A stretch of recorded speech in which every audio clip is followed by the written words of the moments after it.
Welcome to This Week in Church Media, the show where we explore everything digital and help you maximize it all and take the gospel to the world. I am your co-host, Dave Curley from churchtrainingacademy.com. And I'm Toby Henshaw, youth pastor at Tate Springs Baptist Church in Arlington and a tech guy. Yes, you are. You're a tech guy. Good intro. Thanks, Tommy. We need all the encouragement we can get. All right. Thank you. Well, that's good. We have one fan in the chat room, so that is fantastic. It means we're on the right track. All right. Well, so here we go. We just did an intro. I feel like we're like somewhat official now. Let's not get carried away. So, how has your week been? Are you asking me or people that are in the room? No, you, my co-host. Me. Good. It's been a productive week. It's been a good week. Getting ready for Disciple Now. I don't know if you guys know what Disciple Nows are, but they are busy, crazy weeks for youth pastors and awesome for youth groups. In the future, raise the music level. Thank you, Rue. I will. I'm still playing with it. I've got my music level and my setup here all done for like doing my own recordings where I can monitor those things and I can actually see all the levels. Doing everything through Blab, it's, the way I've got it set up, it's all kind of janky and stuff. So I'm gonna have to play with it because I'm able to monitor them here, but I can't monitor them on the fade. So I've got to like rejigger a few things. But yeah, don't worry, we'll get it ironed out. That's part of the joy of doing live TV/radio or whatever. And we decided when we launched this that we were just going to launch and kind of perfect it over time, figure it out as we go and bring you guys along for the ride. I personally have found it's a lot more fun as a host to do something like that. And I actually enjoy it when I'm on the other side and, getting to watch a show get built and then become something, it's like I almost feel a sense of ownership to it once it like really gets good and people really start liking it and are saying, oh, hey, this is a really professional sounding show and all that sort of stuff. It's cool when you're at the beginning and watching your friends build it and all that. And they go, man, that is not a professional sounding show. That's where it starts. That's right. Yeah. Those are just two idiots on the internet. That's right. And that's what two idiots. That's what we own. We should actually call the show Two Idiots in Church Media. Two Idiots in Church Media. I like that. I'm going to see if that domain's available. Yeah. So, you're getting things all nice and ready for Disciple Now, which for our church is at the end of the month. Is that right? Yep. Last weekend in February. Fantastic. It's good stuff. That is good. Tom Sinclair has Streaming Idiots show. Very cool. That's awesome. See, I knew it was a good idea. And I want to say welcome to everybody in the chat room. We've got several folks in here. Looks like we're starting to have a few regulars, which is cool. I say that because this is our second show. And most of them are back, which is awesome. They've been here for every show. Yeah, they have. They've been with us from the beginning. And that's extremely encouraging. Yeah. So let's see. We're still trying to figure out what our format's going to be. One of the things we're going to be doing is interviewing folks that are in the industry, and we're going to be talking to folks that are just absolutely killing it out there, working with big churches, small churches, whatever. We want to pick their brains and get all sorts of fantastic ideas, what is working, what's not working, how they're tweaking things to maximize it all. And then we're also going to be talking to folks that are just getting started. We kind of want to put folks in the hot seat. I have a lot of experience myself with broadcast and with podcasting and digital publishing and stuff. I've been a digital media producer for 15, 20 years, however long it's been. And Toby has been in church ministry for 20 something years. And, he's a technology guy. I'm a technology guy and stuff. So we come with these different experience bases, but we're not by any means where we want to be in church media. I mean, we want to, ultimately be the guys that, come up with an idea and it goes kerboom and it's just this big, wonderful thing like that. But, it's going to be a journey. So we want to basically learn from the masters that are out there and then take what we learn and help everybody else that's like us and just trying to figure it out as they go. So with that said, we have a new feller that is going to be calling in just a few seconds. His name is Rue Rose. and unlock. There it is, Rue Rose, and he has recently started a church. And Rue, if you're there, go ahead and call in. We bring you in here. Okay, we're there. Hey, what's up, Rue? Hey, it's okay. How are you doing? There you are. Fantastic. Obviously, you all are doing well. I've kind of watched the pre-show, and it's been exciting to say the least. So what you're saying is that you're living the life. No, you're working on it. So, Rue, tell us about yourself. You said you just recently started a church, and you're in North Carolina. Is that right? Right, that is true. And yes, I've started my wife and myself right now, currently the members, but we're working on that. And I plan to use as much media as possible, advertising wise as well, to enhance enhance growth, because it's important. I think because we're in a let's face it, a little technological world, that if I don't, then it's like, knocking on doors, which I do, and I enjoy doing that. But Sure. There's a mass way, and there are a lot of people that don't know about the advances that's been taken for reaching people, and I want to be on as cutting edge of it as possible. Now, my background is that I came out of radio. I was in radio, pastored before, so that's not new. Technologically, I kind of up to date. I created 2 or 3 websites. And was still hosting a couple others, and then also sound wise, I pretty much know the ins and outs of that. So I'm not just new to media and technology at all. Good. So how long were you in radio? I was in radio for 20 years. 20 Wow. plus years. Wow. That's Yeah. cool. So were you? I was in the performing stages of contemporary Christian music. Worked at KCFO in Oklahoma back when and I was fortunate because it was in Tulsa, and it was one of the first 100,000 watt stations around. And then when I came back east, I actually had started a CCM station that was here. A couple of guys were given a radio station. I managed it, and then we moved from an AM radio station to an FM radio station. It was like, 3,000, 5,000 watts. And then the current station here now that's owned by K-Love, I worked there, kind of pioneering along the way until K-Love took it over. And it reaches like maybe a third of the state. It's got a huge footprint. So, that's so I did commercials. So I've been in and out, and love music, etc. That's awesome. Fantastic. And how long have you been pastoring? Well, I've been pastor for this particular period of time. It's just months now, but before, I've had at least 6 years behind me from before. Plants. That's cool. So you started this new church, and right. I mean, you're right at the very beginning stages. I mean, you're basically getting paperwork and all that sort of stuff. Right. Done. Well, we've got all that done. It's just, this is the matter now. It's a matter of getting people in. So, okay. So are you? Go ahead. I'm sorry.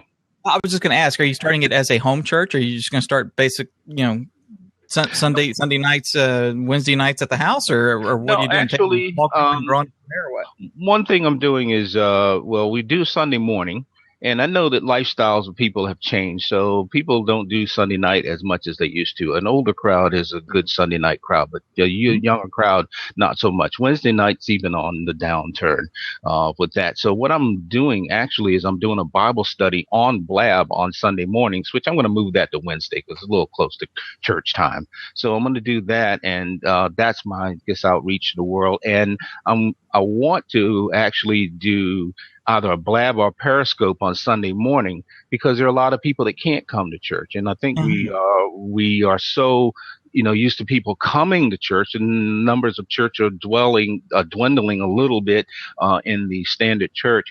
I just want to be able to reach people where they are. So they may not be able to get out of their house, may not want to come for whatever reason. They just don't feel like rolling out of the bed or rolling out of the house. So if they have a Periscope and, or Blab access, then I'm thinking, hey, they'll maybe watch for a few minutes or, whatever time it is that they do. And it makes it convenience. And I think convenience is the thing of the day. It really is convenience.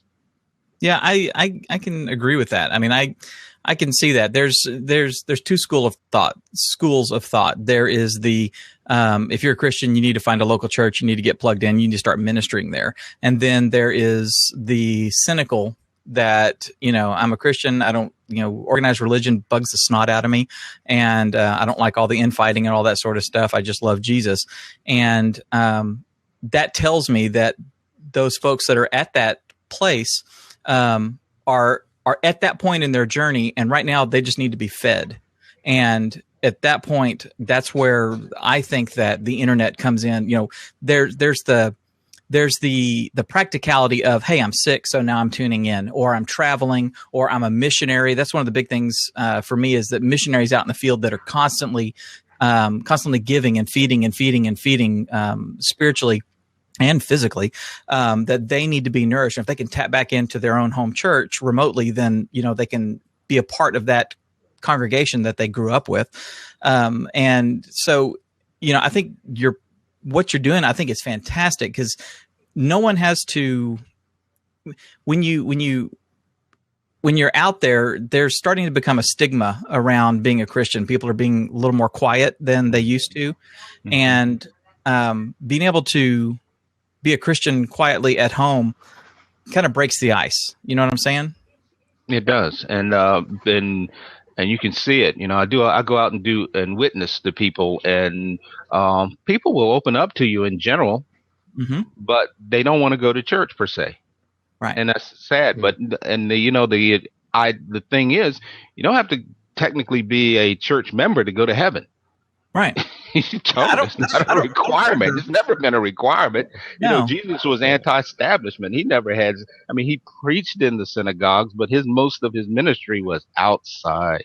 Right. And so this is a new outside, and you can reach people. The bottom line for us as believers is what he said in the commission, to make disciples of everyone in looser terms, everyone you possibly can, because not everybody's going to receive it, of course. But that is the thing. If you can open the door to a person's heart, so that they begin to at least think about, Christ. Right. You've made an accomplishment. It's that seed that's been planted. I have one part, and God's got another part. They've got a part. So and that's the whole thing. So I'm not worried about numbers. I never have been. It's nice to see large crowds and people. I guess being human beings, we like large things, but mm-hmm. It's not about that. It's about reaching people the best way we can. And there's one thing that at least most people have is a phone and a TV. Mm-hmm. So, now with smart TVs, I'm sure Blab will be on smart TVs as well. I guess you probably can do that. So, there's no excuse anymore. Right. And you can syndicate this stuff. I mean, what we're doing is we take the video here, and I download it and tweak it a little bit, cut it, trim it, that sort of stuff. Right. And then it goes up to the YouTube channel. It's also going to be going out as a podcast, and we're going to build a Roku channel that's going to go out to the Roku channel, the Apple channel, So, I mean, you can do that with your church services as well. You can have, and what's cool about things like Roku and app-based things is you can do you can have like your standard Sunday morning service that is a live stream and that is also played back, chronologically. But then you could have another, like a sub channel built in there that is like this Bible study on this topic and one on this topic. You got a women's Bible study, a men's Bible study, youth, all that sort of stuff. So, I mean, you can end up having everything that your church, as it's growing topically, can all be there as well in virtual form or in archival form.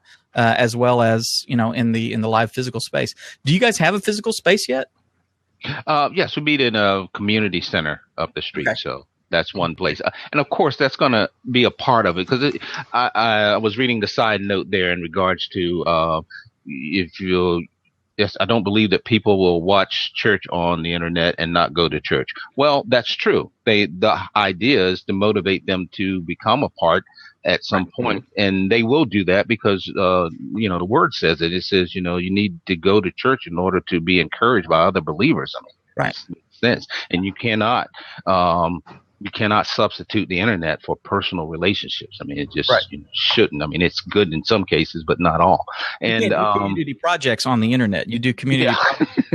If there's a person that needs their yard mowed, then you don't click your way to a cleaner yard. Just flick your riding lawnmower up there, right?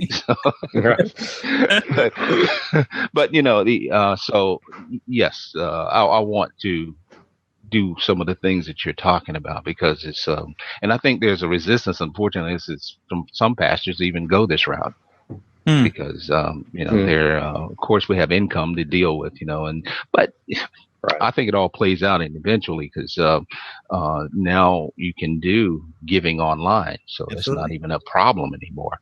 Right. So but now with what you all are doing, your media, now it's a pretty broad topic. Are you talking about media as far as presentations inside of the church? Or are you talking about media online and all the things that you're building?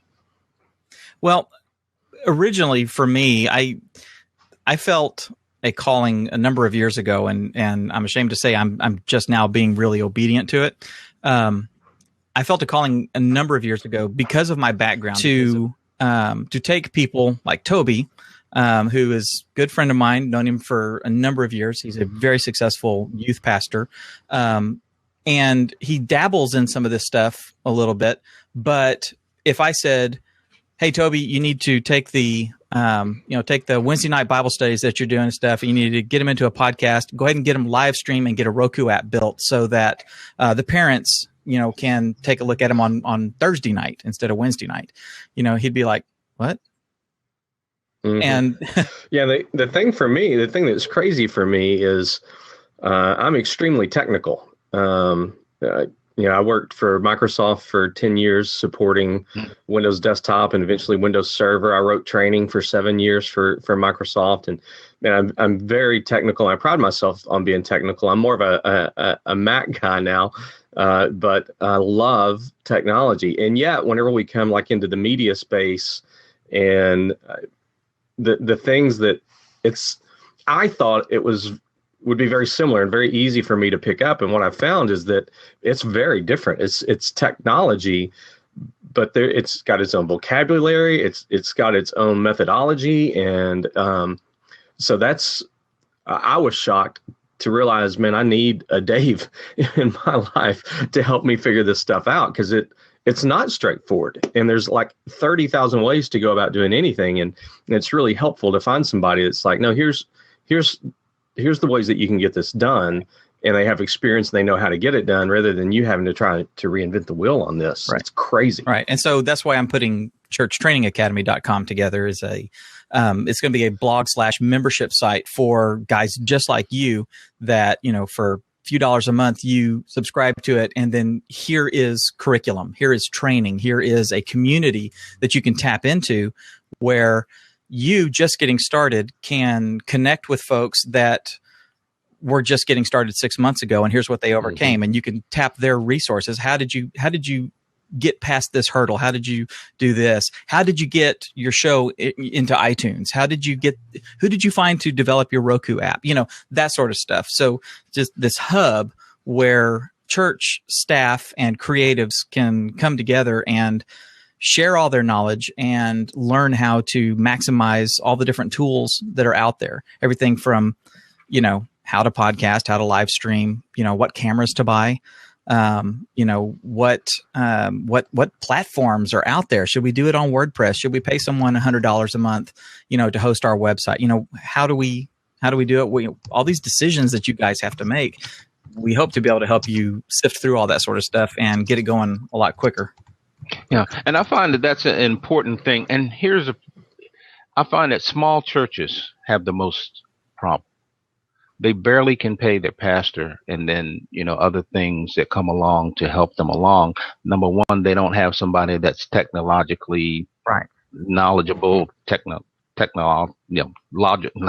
knowledgeable, to help them. And then, if they are doing something, it's minimal. And I'm in a men's group, and we go from different churches every month, in our men's group to have a event. And, we're in a lot of different churches, and I've only been in one that was actually streaming live that I know of, that was streaming live and doing things that were like above the norm. And that was an interesting enough. It was out in a country location, but, and that's fine. So, technically I can do, most of those things. I would need some encouragement. And I want to eventually help other, folks do that, because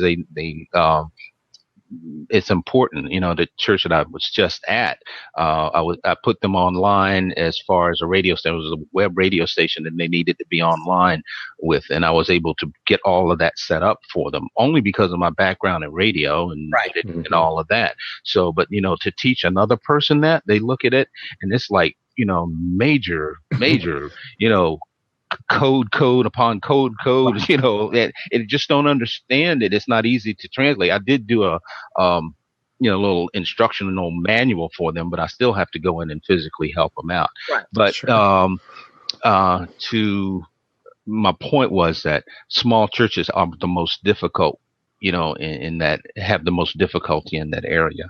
Right. And that's something that you all are going to help them with, because, if there's an astronomical fee per month, then it would be tough. Right. No, that's I want it to be something affordable. But I mean, if I'm going to do this full time, then it I've got to have income coming in to do it. So, and I've got absolutely time to develop all these resources and all that. But yeah, it is. I haven't nailed down a price yet, and it may be a tiered thing. It may be a 2-tier type deal. But all that's going to kind of shake out as we go. I mean, the community's going to, we'll kind of find where the sweet spot is. But the main thing that we're targeting is the small and medium-sized churches that haven't done this. You've got First Baptist Dallas that just has a tremendous media ministry, both internally and externally, and you've got large organizations that are spread out across the country, multi-campus sites and all that sort of stuff. And they're killing it and stuff. But there's guys like you who are like at the very beginning that need to get moving and get things going. And, I want to make sure that I can help you, because your message is just as valuable, and to the people around you and to others. I may need to hear exactly what you're saying, and I may never hear it if you don't get it into iTunes. You know what I'm saying? Right. The one thing in regard to, it sounds like you're teaching people. One thing that I noticed about the local churches is that the guys don't have a basic grasp of operating a soundboard. Right. Is that something that you're going to do in a very simple way? It's like, it's made easy for the hard to understand or something, because that's really a tough one. Yeah, because it's if there's a very simple way to understand, how to operate, the pots and, make sure, keeping feedback out, all of that stuff, because I had to deal with that when I was first working with the band. You had a band and, nobody could hear. Right. You're telling them why you can't hear and what we need. And they're saying, well, I can't hear myself. That's all they were concerned about. But the other side of it was, what don't you do on the board to make the feedback happen and all of that? Right. So that's I think that's a very important thing. And then you add the above the monitors, the screens, you got a whole nother picture there.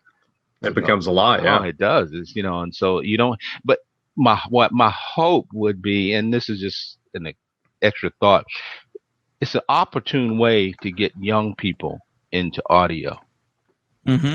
Because if they start getting it at their age in high school, they're a junior or senior, where they, and their parents can get them to get inside, to do that, or maybe even younger. That would be an opportune time for them to learn something outside of what they're learning in school that's going to be valuable to them the rest of their life, possibly. I agree. That's where I started. My dad set up the sound system at our church at First Baptist Sinton, Texas, 30-something years ago, and was always sitting up there running sound and doing the recordings. And if he was going to be sick or something like that, he taught me how to do it. And then when I was, and that's when I was like in grammar school, I was learning how to do that stuff. And then when I got into junior high and getting into the youth group and all that, I started learning how to do more and more of it. And when we would have camps, I would be the sound guy at camp. So for all the services and concerts and stuff like that, I was back there with my best friend. He was doing all the lighting. I was doing all the sound. And yeah, it's very important. And that's one of those things that you're not getting in high school. You're not getting in junior high. I mean, they've taken shop out. They've taken, the FFA and 4-H and all that kind of stuff seem to all be going away, and people are losing all these great practical technical skills and all that. So yeah, I agree. That every church needs to have like their youth being a integral part of the media team. Yeah. Okay. Good. Well, fantastic. Thank you for joining, and Rue, I hope you stick with us and as we're trying to figure out this show, and keep giving us some feedback. If you go over to churchtrainingacademy.com, I've got a very simple little form up there. If you drop your email in there, that'll put you on the list, and you and I can stay in contact. And I would love any and all feedback from you and things that you think need to be covered. The basics of operating, a soundboard is something I hadn't even thought about. And that is, I kind of took the assumption that, most churches would already be doing something like that. So let's take from the recording phase to the internet phase at that point. But even jumping back a few steps to this is a soundboard and here's where you plug things in. I love that idea. So thank you for throwing that at me. Okay. And what's the name? It's Church Training Academy. Academy. Okay. Mm-hmm. Okay. Very good. I will do that. And I have to go somewhere with my wife. You know how that goes. Wife. And but hey, I'm glad that you all are doing this. This is awesome. Look forward to your success, and it's going to be great. And I'll fill you in as I go along too. Please, because it's going to be important. Now, okay, thank you guys, and thanks for same time every week. Yeah, and unless something changes, we're going to be doing the 10 o'clock hour on every Thursday. Okay, you turn Central 10 o'clock what time? Central time. That's why. Yeah. Yes. Okay. We're in flyover country. Sorry. That's not a problem. I'm East Coast. So thank you. May y'all have a great day. Thank you, sir. You too, Rue. Okay, bye. Yeah, so that was great. Rue's awesome, man. So Brian was just saying he sees small churches like some government agencies tend to be 10 to 20 years behind technology and culture. How much of that is simply not staying engaged with or tapped into youth? So I've seen both ends of that, Brian. I've seen some churches that are, like you say, man, they're just way, way, way behind. And they have no, and a lot of time I do think that is because they've kind of lost touch with youth culture, or they've lost touch with millenniums. And, but I've also seen the other end where, like Stephen is on here. He's got, how large is your church, Stephen? I can't remember what you said. It's not huge. Jump on? So Stephen's got what I think is 120, 150. That's a medium sized church, and man, they're crushing it. Our church runs more than that, and we're nowhere near what Stephen's doing in his church. Right. So some people really do. They push that bleeding edge of technology, and then the rest of us are kind of fumbling somewhere in between. Where do you think, Toby, that the impetus for that drive comes from? I've seen churches that are, whether they're a small church like his, or whether it's a large church like Gateway or Fellowship, something like that, right? Where they and I've seen both ends of this. I've seen where they treat a Sunday morning worship service as a Broadway show. And I mean, they got people running around with clipboards and mics, and they're yelling and screaming at each other and all this sort of stuff.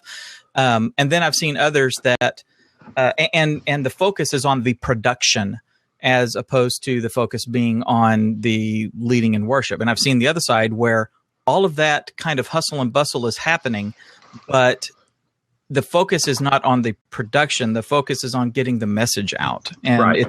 it's a mindset difference. They've got the headsets and they're calling shots and they're doing all this sort of stuff, but we don't have to get this show done. It is, let's get these people to the throne room. So where do you think where does that come from? I mean, who drives that mostly, do you think? So again, this is my opinion. For me, what I've seen it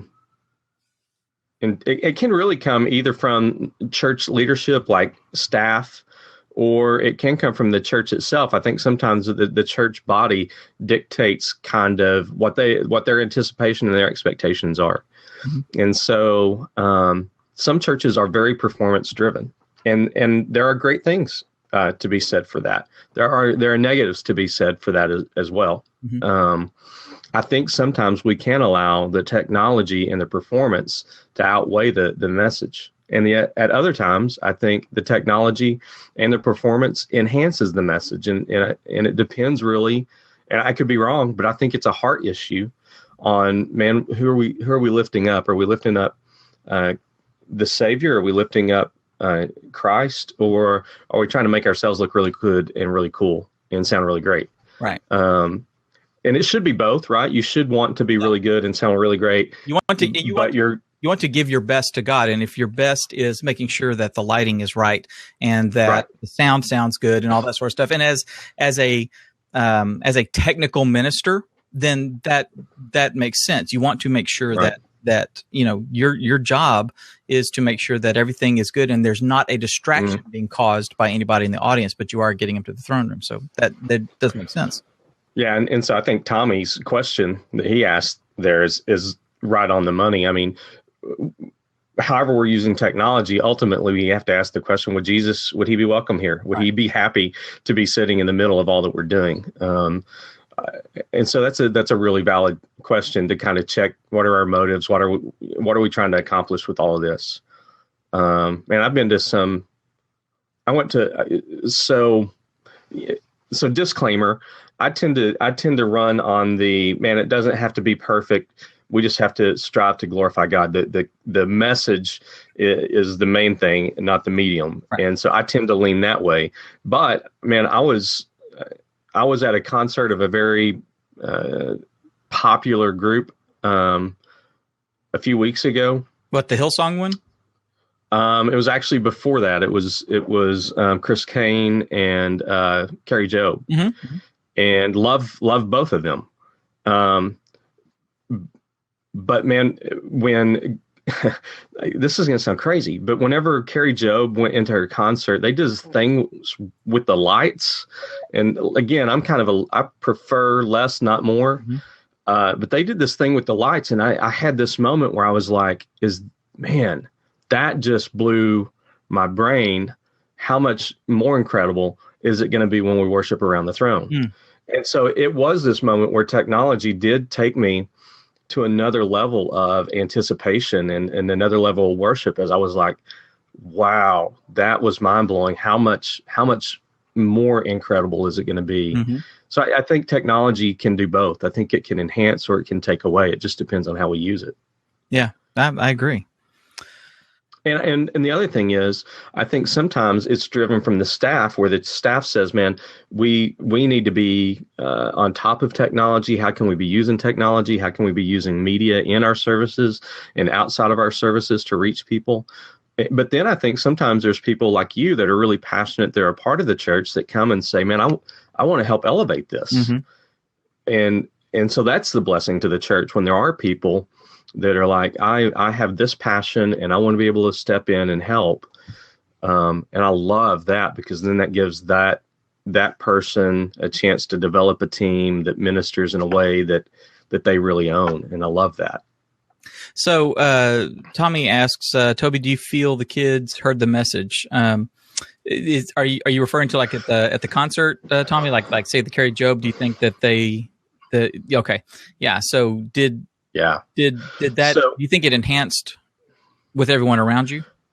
So the Carrie Job one was a little bit unique. There weren't a lot of teenagers there. I'm a youth minister, but I would say that, there was maybe 5% teenagers in the room. It was mainly an adult thing.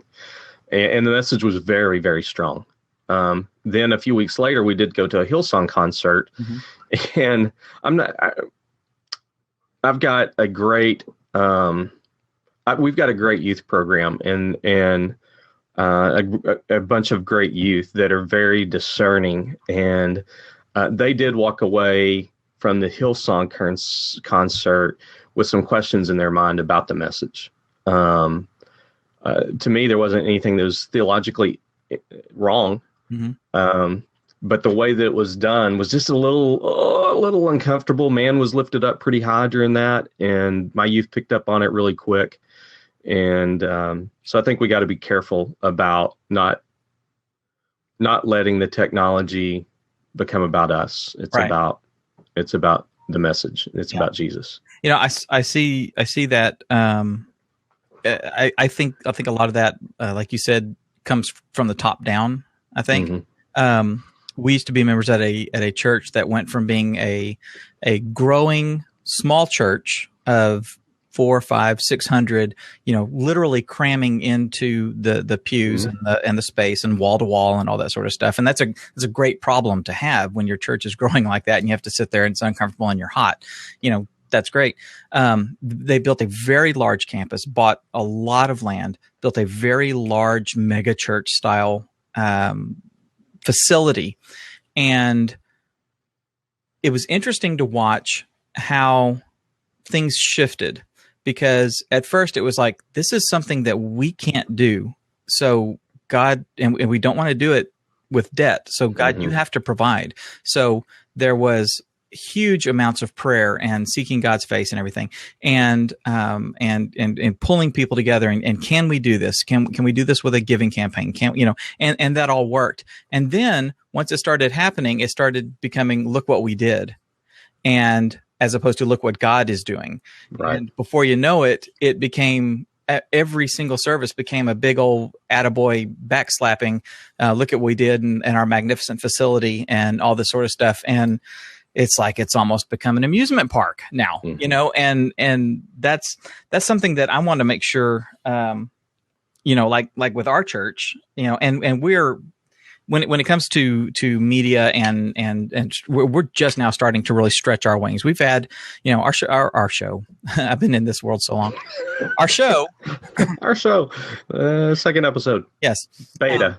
The services that we do, our Bible studies and all that. We've had them in iTunes for a number of years. Actually did that several years ago with some of the previous staff members. But we're still in the very beginning stages of the streaming and live production and developing apps and all that sort of stuff. We're at the very beginning stage and stuff. And I want to make sure that just us personally, you and me, and the rest of the team, as we start doing all this sort of stuff, that this is all, if it's not being done to glorify God, then we don't do it. And I just want to encourage everybody out there that's in church media or helping with their ministries at their church and stuff like that. None of this matters if you're not doing it for God, if you're not doing it to, the goal of this show, the goal of Church Training Academy is to teach you how to use the media, use the tools that are out there to fulfill the Great Commission. If you're not fulfilling the Great Commission, go write a sitcom, go do local theater or something, quit playing around at your church and distracting. Right. If we're not making disciples with what we're doing, why are we doing it? That's exactly right. That's the only reason any of this stuff should exist. If you're gonna write an ebook, then take your sermons and put them in ebook form or something like that. If it's not being done to enhance someone's spiritual growth, don't do it. Move on. What's up, Mike? Thanks for joining us. Yes. So look at that. We got 17 folks. That's awesome. Ember Studio. What do we have there? Is that Mike? It says Ember Studio. Is that you, Mike? Awesome. Hi. Yep. Fantastic. Okay. Stephen, you said something that was interesting a second ago. So Stephen was talking about Soundboard.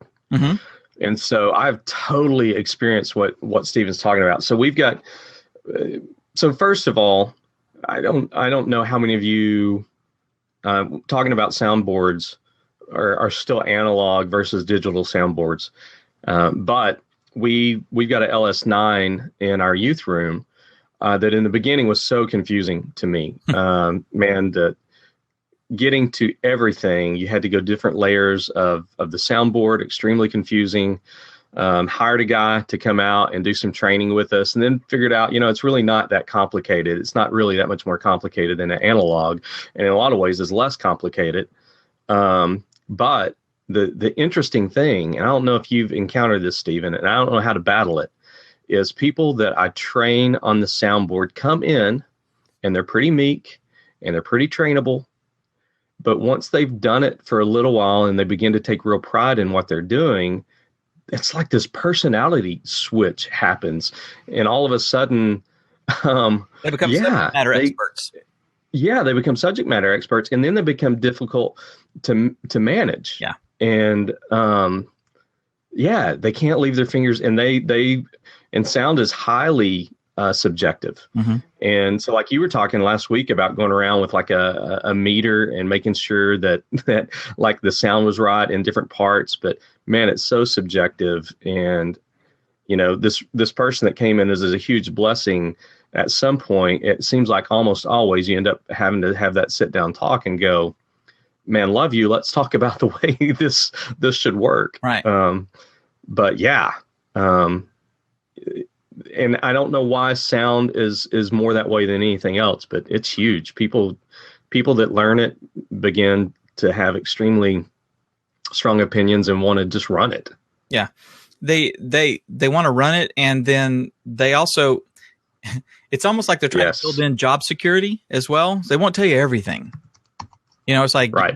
I have to be the one to do it. It's like, it's not even a paid position. Yeah, like Stephen's saying here, we've on our LS9, you can go in. So ours is in a multi-purpose room, and so we're not the only people that use it. The youth department is not the only people that use it. The school uses it. We have parties that rent out the space to use it. Different ministries within the church use it, and they all have like their special. Hey, here's how we think it should be done, and here's the mix. And so, in theory, with the LS9, you can save different presets. And so I could have one that's just youth, but inevitably we end up stepping on each other's presets. So it's always this battle of every time I walk into the youth space and turn on the soundboard, I never know what I'm doing. Last night, none of the mics worked. So spent 45 minutes troubleshooting. Why are the stinking mics not working? Because it's a multi-purpose building and somebody else used it during the week and did some crazy stuff. Frustrating. It's almost like you need to have and have everybody. That was my rant. Yes. And do a clinic. That was my rant, and I feel much better now. So thank you for the therapy. Good. Okay. Well, let's move into a segment. That's a great idea. What's that? To put a plexiglass case over the soundboard. That would be awesome. Yeah. Just enclose that sucker. Yeah. I mean, we got the little. We're gonna actually build a room around our drums. Not because we want to mic it better, that will be a side benefit, but because since it's in a multi-personal space, everybody gets on the drums and goes jamming and they tear stuff up. And so we're going to have to enclose it just to keep people off of it. Stephen, you're awesome. We are one in heart, man. I've threatened. Hide the sticks. Yeah. Yeah, so I've threatened. Yeah, we try to hide the sticks, but inevitably somebody will forget and leave them out. And then they broke our sticks last week. Who breaks drumsticks? They broke 2 sets of drumsticks just goofing around, and we don't know who it was. Okay, rant's off. Sorry. Okay. All right. So let's move into a segment that we haven't named yet. You want to come up with a name for it? Oh. This is like our tip of the week or something like that. You got anything creative? I mean, if you were the one giving the tips, we could like Toby's tips. Toby's totally twisted tips. Yeah. I don't know. I don't either. Tip. Let's see. I think I have a jingle though. A jingle? That's awesome. Have a jingle. You want to hear it? I'm ready. You got to crank it up though. It was too quiet earlier. Really? Okay, hang on. Let me turn it back up here. Let's try it again. Did you hear that? That was pretty good. Yeah, it was pretty good. It made me happy. It'd be something like, and now let's talk about our Toby's totally tips. Tubular. I like tubular. Yeah. That's pretty old school, though. Right. Pretty old school, but it's not Toby's tips today, right? It's Stephen's tips. I don't know. Stephen, do you have time to jump in? Get the here's his tip. Get the senior pastor on board to watch your back and help you move things in the direction you feel God is leading you for the technology. Well, that is fantastic. That's great, except our senior pastor is an interim. Yeah.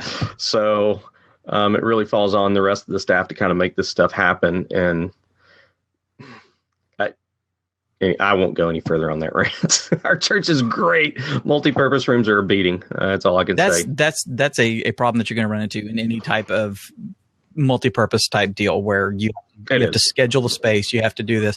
And, there are churches that have the staff to basically have the sound person for. That's right. So whether it's the Korean church that is meeting there on Saturday afternoons, then, it's the sound guy and their sound guy, and they work together, that sort of thing. Someone's staffed for that. Now we're just not at that point. I do have a tip though. Check this out. You and I were talking about this at lunch the other day. So I was listening to another podcast, and there's this gal who is a social media minister at a church in DC called the National Community Church, and they are at theaterchurch.com. And her name is, let's see, where's it? Diana Weifang, and she is the social media minister there. And one of the things that I was listening to an interview with her, and one of these days I'd like to get her on the show because she's really interesting. Their whole theory behind social media at the National Community Church is to make sure that throughout the week their members are being touched by the church through social media.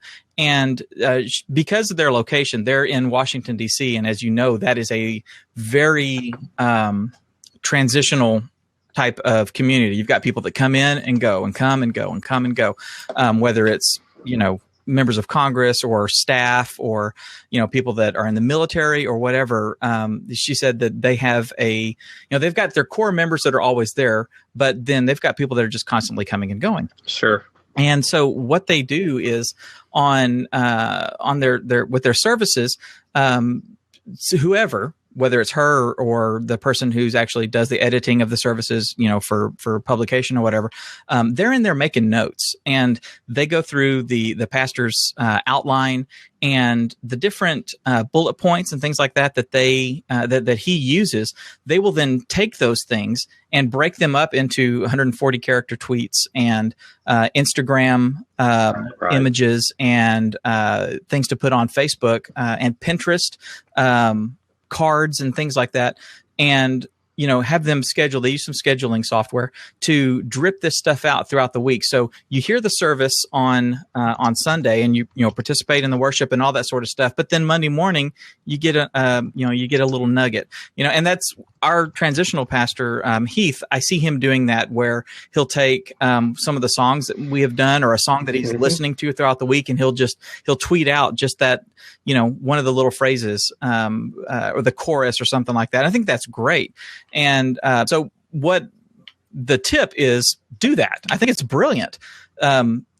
We don't have to come up with all kinds of content when we're already generating the content. We just need to repurpose it. Does that make sense?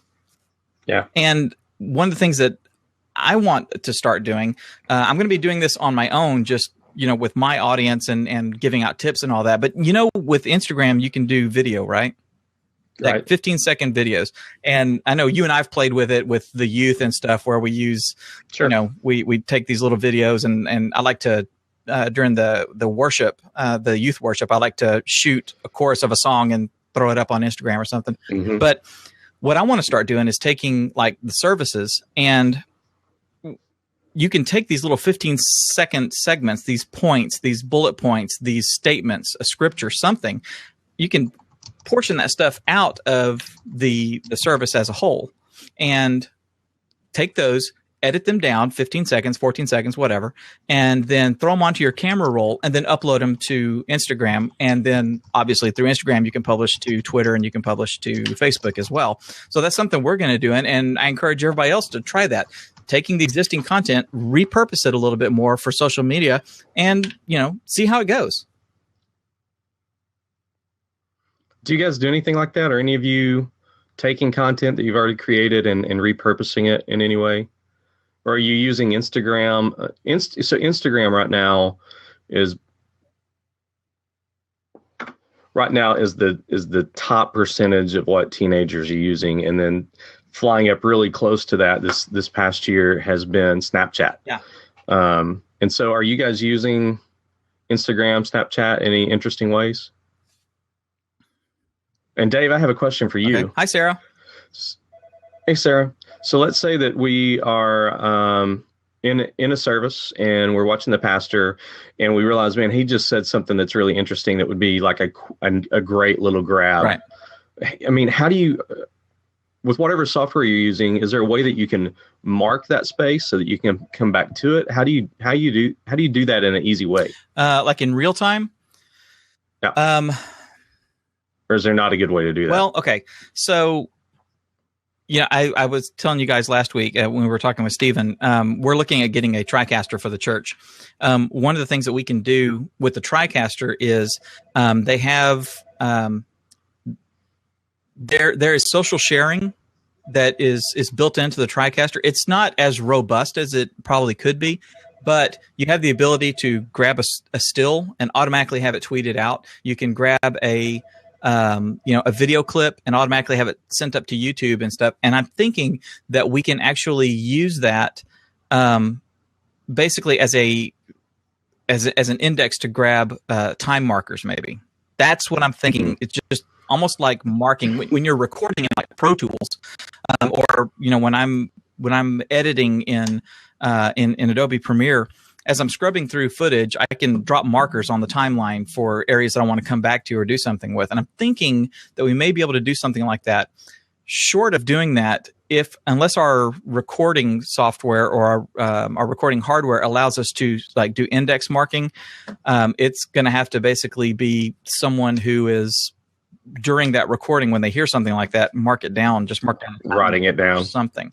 It's the only thing I can think of other than going through the process, the publishing process, and just kind of scrolling through it really quick and remembering where he was like really animated, and that's something that you kind of need to do, within, immediately. Yeah.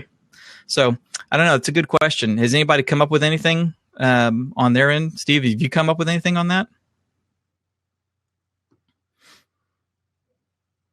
This is the point where we wait for an answer. Near. Yeah. Yeah, and just to touch on what you said there about Twitter, Instagram, Facebook, man, in my experience, Twitter for most people although it's pretty straightforward, is a large learning curve. People don't get it right off the bat, and so I found that even with youth, it's kind of difficult to get them very excited about Twitter. Right. And then Facebook, teenagers are going away from Facebook in droves because their parents are on Facebook. Right. And so it's no longer the cool place to be. And so I still do things on Facebook, but I know whenever I do things on Facebook, I'm predominantly targeting the parents. Right. Whenever I do things on Instagram, I know that that's something that predominantly the teenagers are going to see. And are teenagers not using Twitter that much anymore?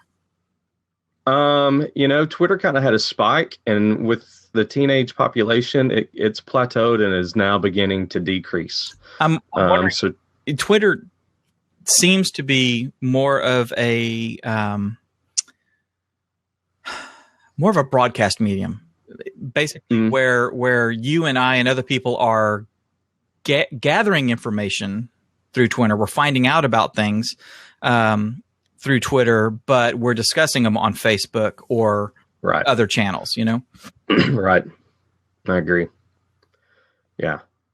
So, yeah, repurposing content, I think, is the big thing. And when you have a staff and you have people that are dedicated to doing stuff like her over at the National Community Church. That's what she does. She takes all this sort of stuff, and throughout the week, she gets all this stuff scheduled. And I think once you build something in, Stephen was talking about how, it does take time to go through and do all this. Once you build that into your workflow, if you're already taking the service and compressing it and taking the pastor's notes and doing the blog post, then, you can take some time, 30 minutes or whatever, and do a fast scroll through the service and grab some of these bullet points. If you're doing sort of live mixing or live recording where you're taking the bullet points, the slides, and doing them with the live video where he goes, okay, now number 2 is, and you show the slide and stuff like that. Then you've got some visual markers where you can go back and grab these sort of. That's true. It's a lot easier to go through and do it versus just an audio recording that you're having to, right. So there's ways around that. And as we put things together, we'll, my goal is to help share these little hacks and stuff like that with folks to go through that. But a lot of it is just, and Stephen will tell you, a lot of it is just time. The more you're doing this sort of stuff, you can see stuff like that. And I see that when I'm editing, I can go 3, 4, 5, 6 times speed as I'm going through a timeline and get to exactly where I want. Your eye gets good at it. So you'll learn how to do it. So Toby, do you have anything else, bub? Just one thing Tommy was talking about. He has a page that he set up for his church where he uploads all his pictures. Talking about doing our D Now as youth minister, one of the things that on Facebook, that's a good idea. One of the things that we're constantly, whether we're at youth camp or Disciple Now or a weekend service project that we're doing, I always used to carry my in the day 35 millimeter camera around. Now just one of my Nikon cameras around, but they're kind of big and they're bulky and it's kind of a pain. What's a 35 millimeter? Come on. So they're big and they're bulky, and it's just one more thing you have to think about. Yes, that's a beautiful thing. This was my grandparents. Isn't that awesome? That's nuts. That's a movie recorder, right? Dude, this is a 8 millimeter, a Bell and Howell. That's awesome. A Filmo Autoload. Filmo Autoload. Yeah, it's awesome. That's a crank handle? No, this was automatic. Wow, fancy schmancy. Yeah. Anyway, I'm sorry. That close parentheses. Keep going. Close parentheses. So anyway, a few years ago, and at Disciple Now in particular, where we're all spread up into different homes during the weekend, is real pain. Yeah, I had to have a team of people that would go around to different homes and take pictures, and it's a pain. So 2 years ago, found an app that is amazing, and it works on iOS, it works on Android, it works just on the web. It's called Church Snaps. And you just get everybody to load Church Snaps on their devices, teenagers, the adults, everybody. And just with their phones, they can either directly through Church Snaps take pictures or take pictures and then upload them to Church Snaps. And it's a private thing. They're basically all a part of that one account or that one group. That's right. You invite people, or it gives you a link that you can send out and mass invite people. But it's awesome. Yeah, Church Snaps, just like that, Tommy. It's amazing. Fantastic. It's fun. And so we went from capturing a couple of hundred pictures for a DNOW to, I think last year we had over 1,000 pictures for DNOW. Wow. Now, some of the pictures aren't great because they're taken on really cruddy phones. But some of the pictures are amazing, and it's just so easy. So we use it for every big event that we do now. And the great thing is you can go on the website after you've done it all, after the event's over, and you can hit a button that says download an archive of this, and it will generate in the back a zip file that you can then just download after it's over, and you got all the pictures from the event. And it's amazing. And then you can drop all those into Lightroom and go through and mark everything, export all those things out or batch process them or something, and then throw all that into like Animoto or iMovie or something like that, and come up with your Sunday morning, recap. It's awesome. Yeah. So and that's true, because the other thing that was a pain whenever I had multiple people going out and taking pictures was just trying to get, all the people that took pictures to get those back to me in a time that I could turn around and get something ready for Sunday morning. So this is amazing. I love it. Yeah, and then you can. So that's what I did last year, Tommy. Is I took like the 1,000 pictures and downloaded the archive, unzipped it, picked out like I don't know, a couple of hundred that I thought were the best pictures, and I uploaded those then to Facebook so that everybody would have access to them. But that's just a silly. I don't know. That's a great tip, but in youth ministry, that's been a big deal. And my adults really like taking pictures. Yeah. They really enjoy just having their cell phone with them and taking pictures of the events. So that's fun. That's cool. And then the kids can do it as well. And everybody, yeah. It's like crowdsourced memories. Yeah, the kids can do it as well. And so one of the things that is fun about that, like especially for a DNOW weekend where the kids are just at times alone, just like in the living room goofing off, they take some wacky videos because you can do videos on Snapchat. I mean, on Church Snaps too. So they would do some wacky, weird videos that were just a lot of fun that you're not going to get any other way. So it's awesome. Can you? Is it just for pictures or is it for video as well? You can do both. That's awesome. One thing I have found is if you use the Church Snaps app itself to take the pictures or the videos, I don't recommend that because it can crash on you and you lose it. So I typically just do it with my phone and then upload them to Church Snaps. But it's awesome. Nice. Yeah. Tommy, wow. Wow is the right word. Fantastic. Hey, so what camera app do you use on your phone? I use a couple. So if I'm doing, I have to open up my phone here. So I use one called Manual, and it's great for taking pictures because you can control the ISO, you can control the shutter speed, you can control the focus point, you can set an aperture priority, shutter priority. Mm-hmm. It's amazing. It's iOS. I don't know if it's on Android or anything, but it's just called Manual. You ever use? And then I have before. Yeah. I liked it, but I quit using it. I don't remember why, but I like Manual a lot. Cool. And then I just this past week downloaded an app for video called Film IC Pro, or FILMIC Pro. Yeah, Filmic Pro is fantastic. Filmic Pro, yes, it's awesome. Filmic Pro. What you can do. I was going to tell you, if you're not using Filmic Pro for video, you need to. It's fantastic. It's crazy cool. Yeah. Cool. All right. Well, hopefully some of these folks out here are getting a little value from our nice little tips here. That was awesome. Okay, well, guys, thank y'all so much for joining us. This was great. I think this one, actually, once we get started going, I think it flowed a little better. What did you think? That was good. Once we got in, and you guys are invaluable, man. Just having the conversations with you guys is awesome. Yeah, this is. So thanks for all that you add. Yeah, please tell all your friends, come join us. We'd love to broaden this out and just bring in as many folks in the industry as we can. And if you guys know of anybody that we need to be interviewing, please do introductions or something like that. We'd love to start talking to folks that are some serious professionals in this space and start picking their brains and learning from the masters, as it were. So please don't hesitate to reach out. And by the way, you guys can email me, dave@davecurley.com, DAVECURLEE.com. So just reach out, email me, and let's start talking. Yeah, and we'd love to hear from you guys. What are some things that you would like to have discussed, or what are some things that you feel like you can bring to the table and help other people have a better grip on? Mm-hmm. So we just want to make each other better.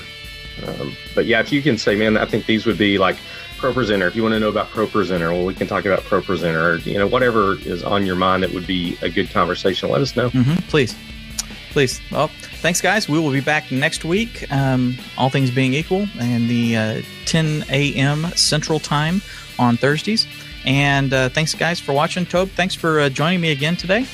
Appreciate it. Loved it. All right, and we will see you guys next week.